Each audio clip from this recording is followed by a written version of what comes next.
Precisamente, hermanos, no es coincidencia que lo haya tocado aquí o entonado mi hermano Luis como director, porque precisamente vamos a hablar del Salmo 91. Estuve meditando mucho, pensando mucho en que, como les decía yo hace rato en las pláticas retroalimentadoras, de que, pues, de todo debemos darle gracias a Dios, hermanos. Estamos sumamente bendecidos, en verdad. Y entonces empecé a pensar en tantas y tantas bendiciones que Dios nos da. Y leyendo la Biblia, llego al Salmo 91. No voy a decir como los pentecosteses, ¿verdad? Dios me habló y no. Pero de alguna forma el Espíritu Santo es el que nos guía, ¿sí saben eso, verdad? Amén. No que Dios nos hable directamente, sino que el Espíritu Santo nos guía. Y yo creo que el Espíritu Santo me guió al Salmo 91. Dije, aquí están todas las bendiciones que Dios tiene para su pueblo. Y precisamente así titulé este tema, las bendiciones del Salmo 91. Vamos a ver, pero haciendo hermenéutica de ese salmo. Haciendo hermenéutica de ese salmo, que no lo pude incluir todo el salmo en este tema, pero sí la gran mayoría. Y entonces vamos a ver, haciendo una buena hermenéutica de este salmo, para que entendamos, amados hermanos, las grandes bendiciones que tenemos y que a veces ni cuenta nos damos. Y al no darnos cuenta, es que entonces no las aprovechamos, esas grandes bendiciones. Así que entonces, mis amados hermanos, meditando, como les digo, y estudiando sobre la Biblia, llegué a este Salmo 91 y me inspiró para tomar como nuestras todas las bendiciones y cuidados, ¿verdad? Que Dios, por medio del salmista, le promete a los que son adheridos al, ¿cómo lo podemos poner? Al camino de Dios, ¿sí? Entonces, serán, dice la Escritura, serán guardados por los santos ángeles de Dios. Vamos empezando a ver las bendiciones. Seremos guardados por los santos ángeles de Dios y seremos librados de toda mala influencia de los poderes de las tinieblas, que es el enemigo Satanás. Así que todos los que viven en una vida de comunión con Dios, como debemos de hacerlo nosotros, están continuamente bajo la protección de Dios y por tanto pueden gozar o podemos gozar siempre de una gran tranquilidad, serenidad y paciencia mental, ¿sí? Debemos de tener esa paz interna que el Señor nos deja. Empezamos viendo el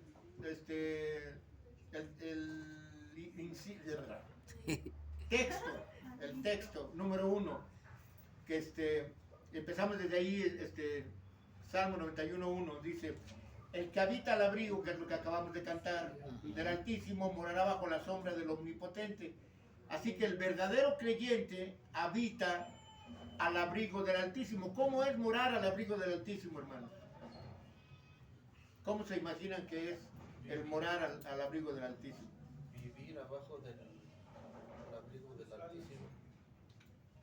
Él nos cubre con su manto. Estar bajo sus alas como un pollito. Sí. Bueno, más o menos. Ese salmo me lo allá sé, de hermano, cerca. así como está escrito ahí en la Biblia. Ajá. A lo que quiero referirme es a de que a veces, más adelante les voy a mencionar esto que ahorita les voy a decir, se los voy a repetir más adelante. Jesús se posesionó frente al templo de Jerusalén, llorando. Él estaba en el monte del templo y lloraba y decía: oh Jerusalén, Jerusalén, cuántas veces he querido reunirlos como reúne la gallina a sus polluelos bajo sus alas, y no han querido. Lloraba Jesús por eso, porque su pueblo no había querido estar bajo las alas del Omnipotente. Así mismo a veces nosotros, hermanos, El Señor quiere apapacharnos, quiere guardarnos, quiere amarnos, quiere cuidarnos. Pero a veces nosotros andamos embebidos en el mundo y no volteamos hacia Dios. No volteamos a ver qué tantas bendiciones para valorarlas. Porque nuevamente, se los decía en la mañana, el hecho de habernos levantado esta mañana de nuestra cama no es porque seamos muy inteligentes o muy fuertes. No, el hecho de que tú te levantaste esta mañana de la cama, hermano y hermana, es por la voluntad y la gloria de Dios. ¿Lo creen por favor? Amén. Es la voluntad de Dios que tú sigas viviendo. ¿Por qué? Porque el Señor tiene un propósito para ti, para cada uno de nosotros. Así que entonces, amados hermanos, ya leímos el Salmo 91, ¿verdad? El que habita el abrigo del Altísimo morará bajo la sombra dice el que habita el abrigo del Altísimo. Diré yo, castillo mío. Eso es estar en la morada de Dios. Ahora, ¿qué es estar en la morada de Dios? Recuerden que dijo Jesús, el que guarda mi palabra, dice, Yo lo amaré. mi Padre le amará, y mi Padre y yo vendremos y haremos morada en ustedes. Entonces, eso es cuando ya no solo el Espíritu Santo mora en nosotros, hermanos, también el Padre y el Hijo moran en nosotros. Para que entonces entendamos que todo lo que tú digas, hagas y pienses, no se te queda a ti nada más. Dios te está escuchando, te está observando y sabe todos los latidos de tu corazón, sabe todo el pensamiento de tu mente, sabe qué pensaste, sabe qué hablaste, sabe qué hiciste. Así que entonces, habitar al abrigo del Altísimo, estar bajo la morada de Dios, en el descanso, como en el lugar de reposo permanente. O sea, estamos en ese lugar, hermanos, pero no se han dado cuenta quizás ustedes. Estamos en un reposo permanente. ¿Por qué permanente? Porque ya entramos al reposo del Señor. ¿Recuerdan esos textos donde dice el Señor que no todos entrarán en mi reposo? ¿Sí se acuerdan de esos textos? No todos entrarán en mi reposo. Pero nosotros entramos ya en el reposo permanente. ¿Qué significa eso? Que ya estás convertido al Señor, que ya vives bajo Cristo, que ya eres cristiano, que haces la voluntad de Dios, que guardas sus mandamientos, que tienes la fe de Jesús. Eso significa, exactamente, significa vivir en el reposo permanentemente. Y cuando le sirves de corazón a Dios, le adoras en espíritu y en verdad, y entonces Dios se convierte en tu refugio. Entonces Dios se convierte en tu refugio porque en cualquier momento, y quisiera que ustedes se acostumbraran a eso, si es que ya lo están, qué bien, y si no, hermanos, créanme, en cada momento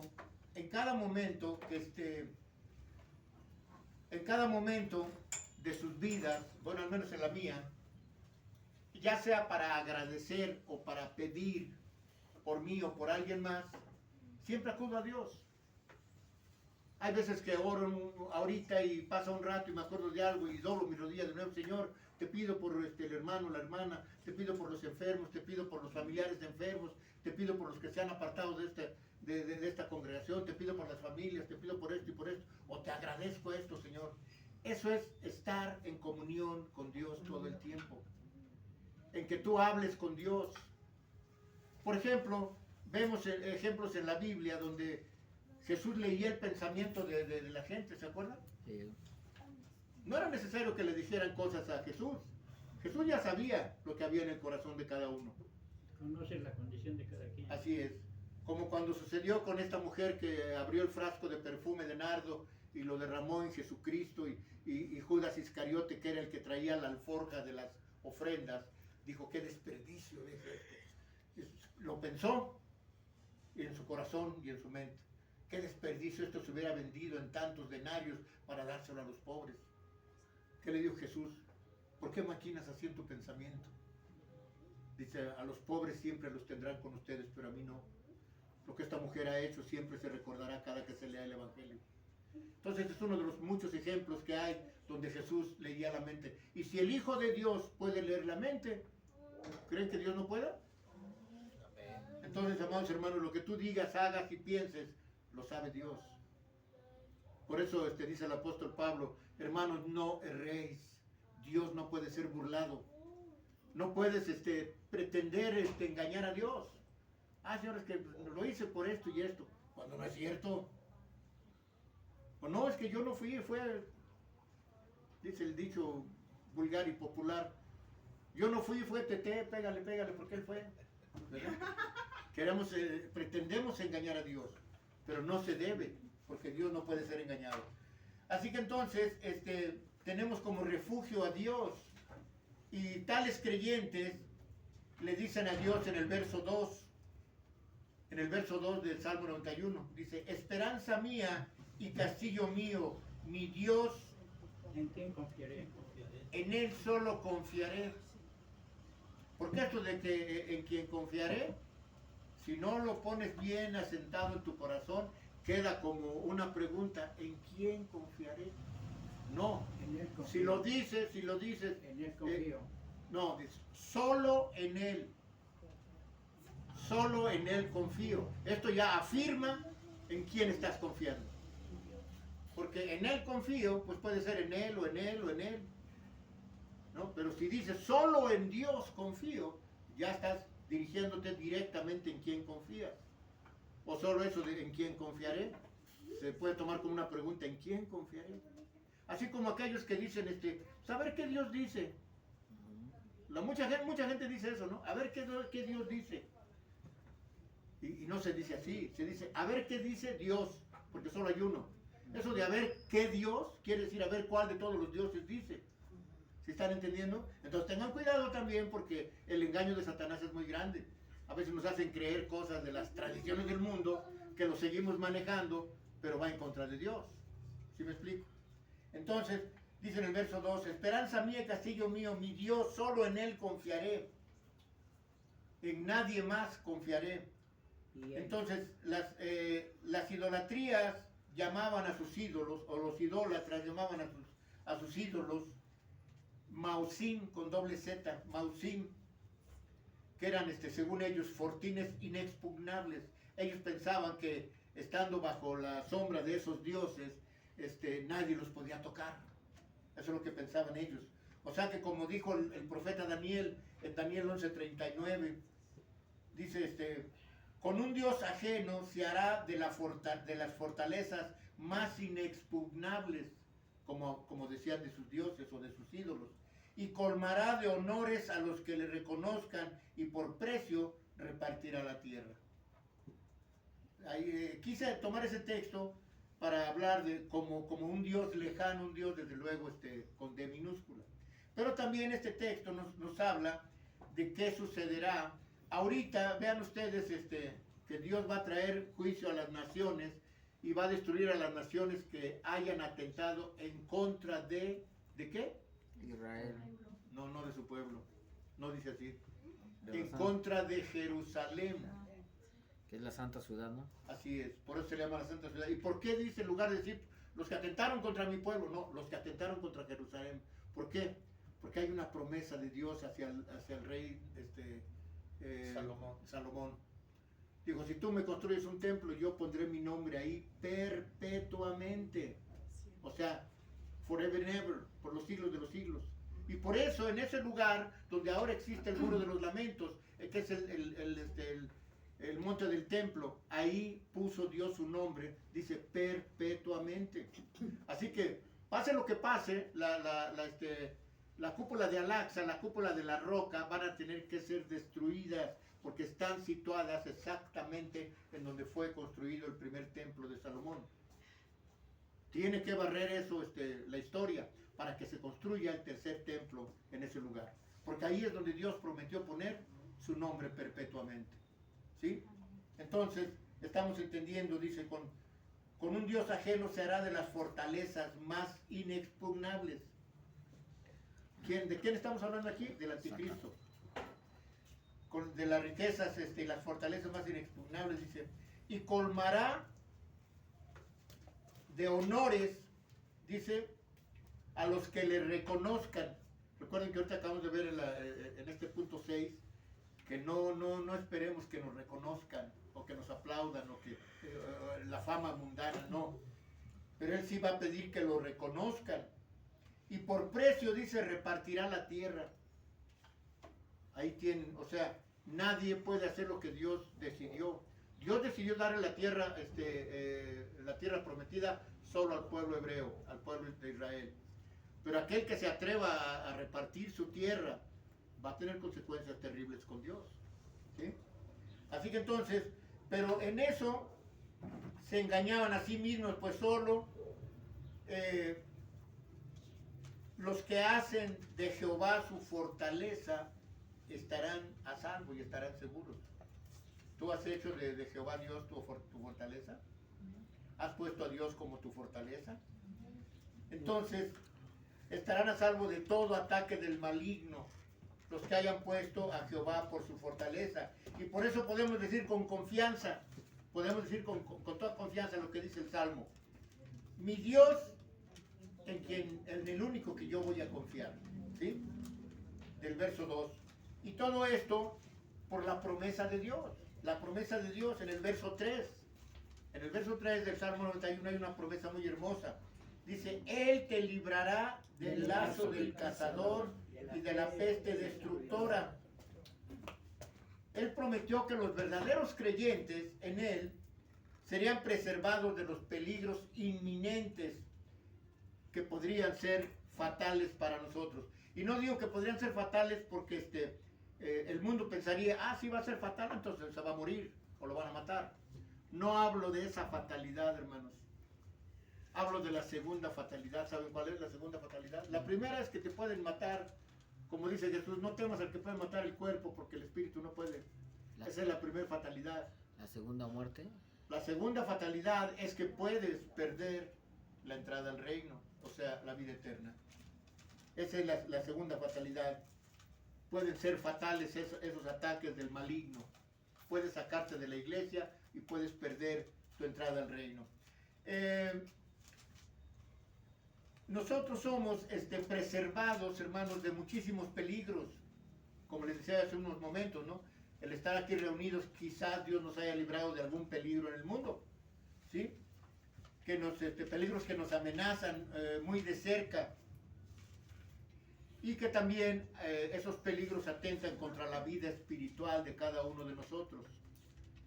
Que por la gracia de Dios estamos protegidos de las tentaciones de Satanás.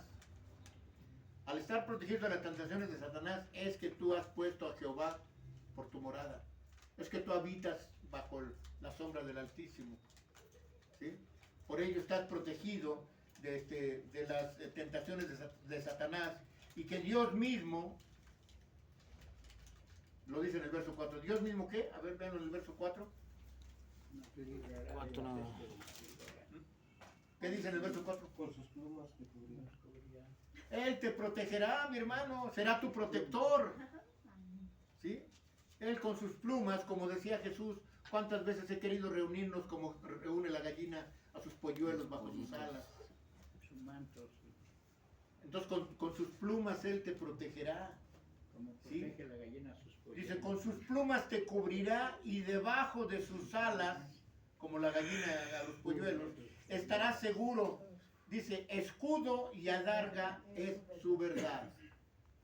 O sea, vamos entendiendo todas estas bendiciones, hermanos. Si las analizamos una por una, hermanos, no vas a tener dónde guardar tantas bendiciones de Dios.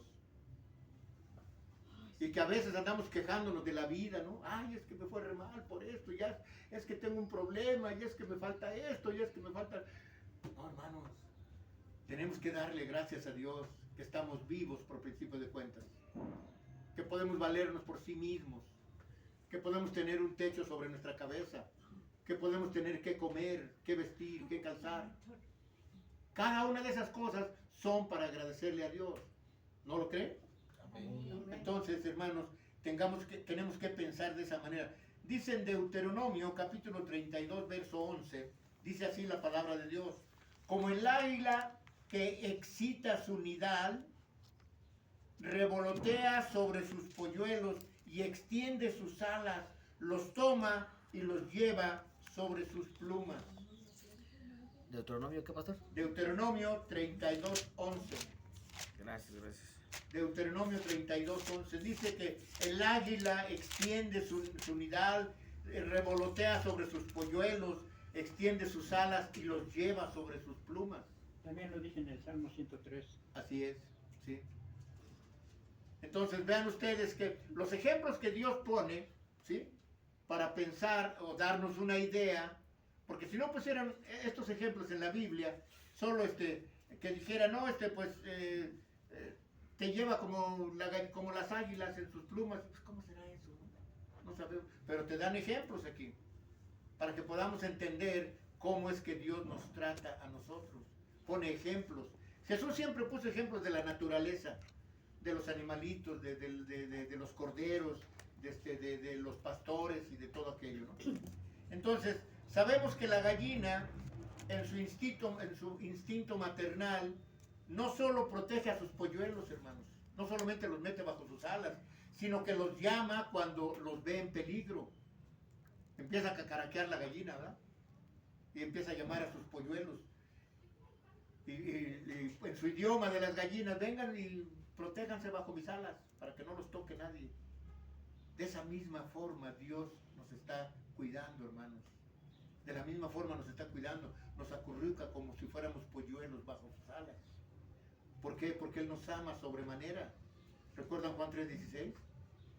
De tal manera, oh Dios, De tal manera nos amó que puso a su Hijo en la cruz para que todos fuéramos salvos, en pago a nuestros pecados.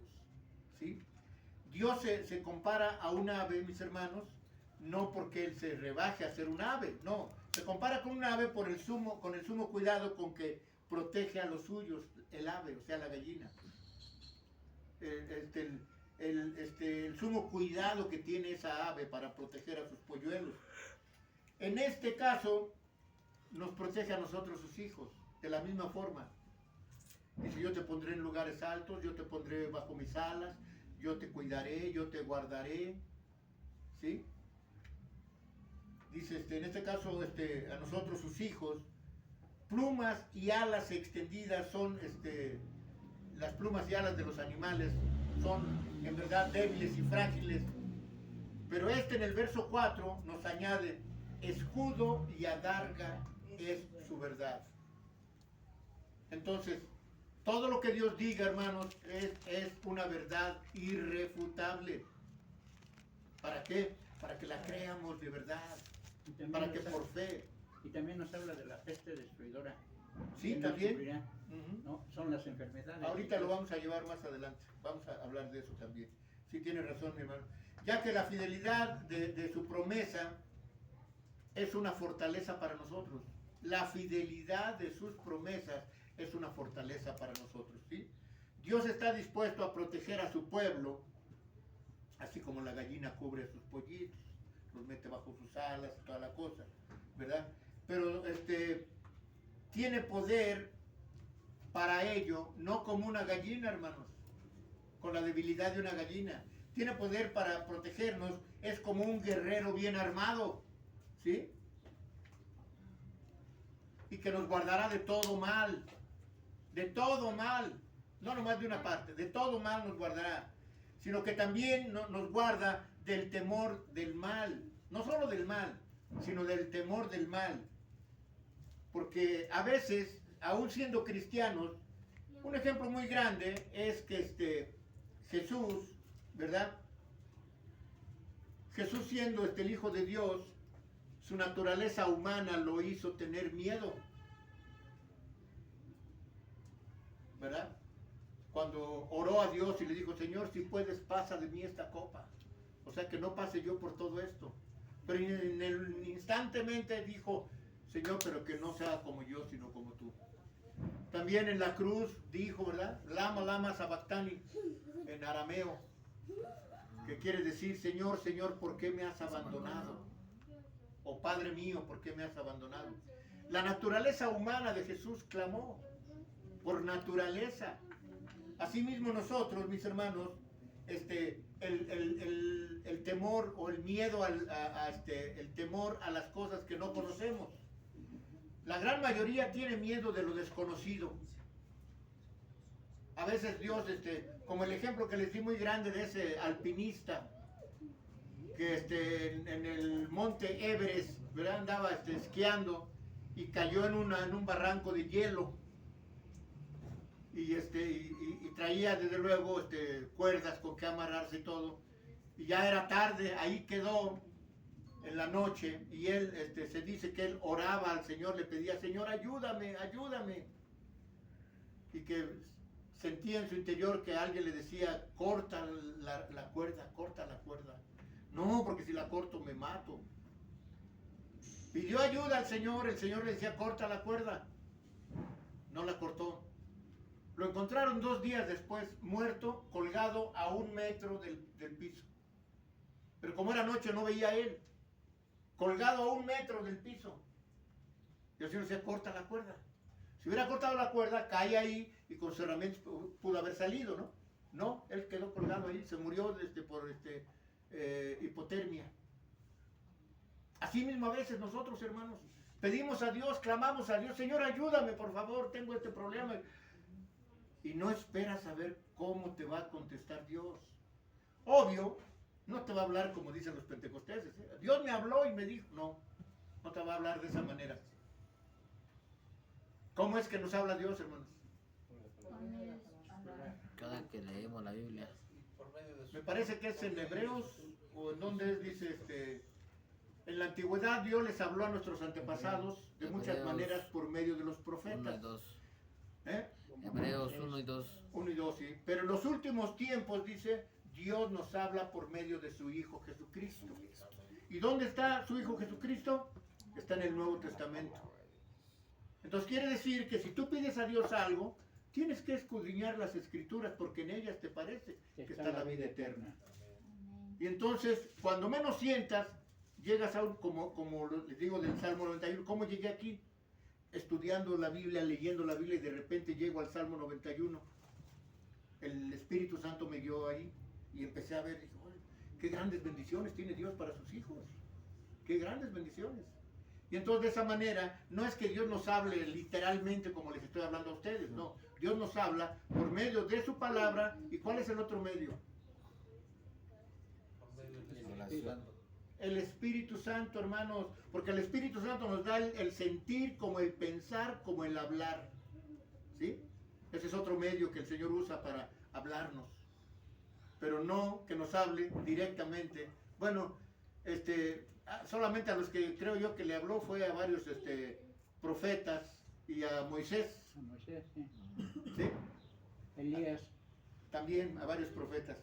Entonces, mis hermanos, dicen en el verso 5 y 6 del Salmo 91, dice, no temerás el terror nocturno, ni saeta que vuele de día, ni pestilencia que ande en oscuridad, ni mortandad que en medio del día destruya. ¿Se recuerdan ustedes que en el tiempo de la pandemia, aquí nos reunimos, ¿se acuerdan? Porque nos cerraron los templos. Aquí nos reunimos y les dije, hermanos, ejerzan su fe, no sus miedos. ¿Alguien se contagió de algo? Nadie. Acá estamos. ¿Por qué? Porque tenemos la fe en el Señor, porque confiamos en Él, porque habitamos al abrigo del Altísimo, porque ponemos a Jehová como nuestra fortaleza. Su espíritu se Por eso conmueve. es que Dios está con sus hijos. ¿No te vacunaste? No. Cuando tú crees en Dios, no pasa nada. De hecho, ¿se acuerdan que se regresó la hermana? Se había ido la hermana Angelita y la hermana Carmen. Hermana Carmen. Y regresaron, ¿por qué? ¿Se acuerdan por qué? Porque a la iglesia donde se fueron, Les les pedían la exigían que se vacuna. vacunaran. Y dice, hermano, porque le dije, bueno, ¿por qué regresaron? ¿No que se iban a ir por ahí? No, hermano, es que allá nos exigen que nos vacunemos y aquí usted no nos... No, yo no es que yo les diga que sí o que no. No sé cuántos de ustedes se acuerden qué dije yo en ese entonces. Me preguntaron a mí, pastor, usted en particular, yo no me voy a vacunar. Y muchos no se vacunaron. Yo nunca me he vacunado. Ahí Bueno, tiene usted. desde la pandemia para acá. ¿Y qué sucedió? Nada. Sí, me vacunaste. ¿Por qué? Porque ponemos a Dios como nuestra fortaleza. Por eso no pasa nada. Cuando tú confías en Dios, no hay poder más grande en todo el universo y más allá que el poder de Dios.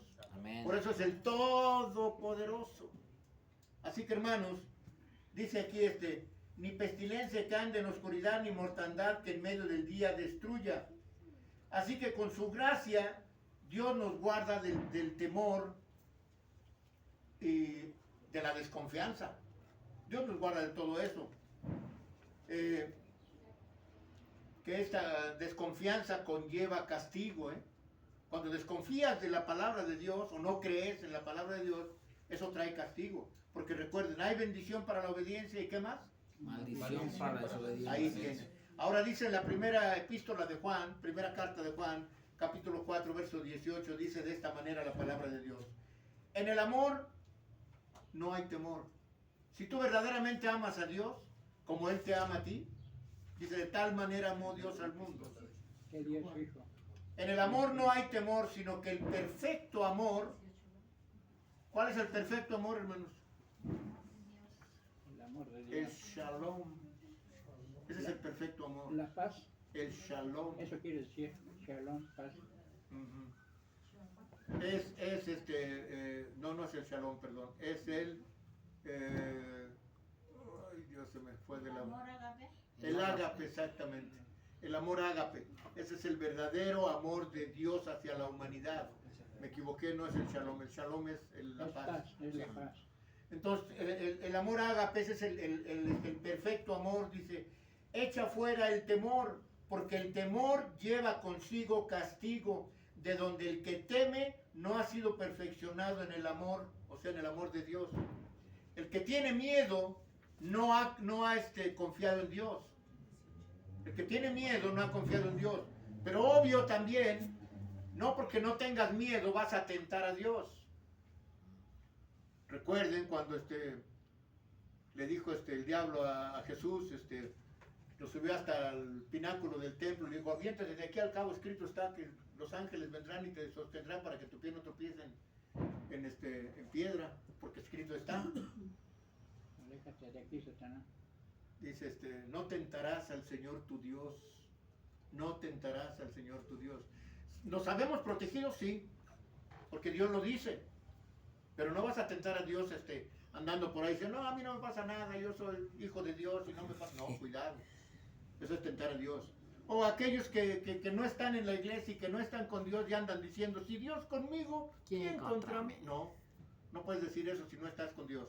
Y así también dice el Salmo 91. Ujú. Porque hay veces que dicen, no, yo sí estoy con Dios, sí, pero Él no está contigo. O a veces dicen, no, Dios está conmigo, sí, pero tú no estás con Dios. Entonces tenemos que tomar en cuenta todo eso, mis hermanos. Así que entonces, en medio de los mayores peligros, mis hermanos, la sabiduría nos va a preservar. ¿Qué es la sabiduría? Lo que Dios nos enseña. Esa es la sabiduría. Que tengas un conocimiento pleno de la palabra. Eso es lo que te va a preservar de los peligros. Y de que tengas miedo también. Porque nuevamente dice Jesús muy claramente, no temas al que puede matar el cuerpo, pero el espíritu no puede. No temas lo que te puede hacer el hombre. No lo temas. Teme al que puede matar el cuerpo y el espíritu, que es Dios. Así que entonces, te preservará de que tengas miedo sin motivo. Porque hay gente que se espanta de todo, hermanos.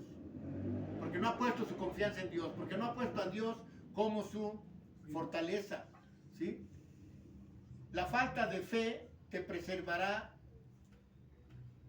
La fe, perdón, no la falta, sino la fe te preservará de que tengas un temor dominador que domine tu vida y estés siempre tronante los dedos. Ay, Dios mío, ¿qué voy a hacer? Ay, Dios mío. Así hay mucha gente, hermano. Ay, Dios, ¿ahora qué hago? Ay, Señor, ¿y ahora qué voy a hacer? Ay, Dios mío, ayúdame, Señor. Tú debes de tener tu fe puesta en Dios, hermano. Si Dios dice que estará contigo, Dios no miente. Y Él hará. No miente. Todo lo que tienes que hacer es confiar en Dios plenamente.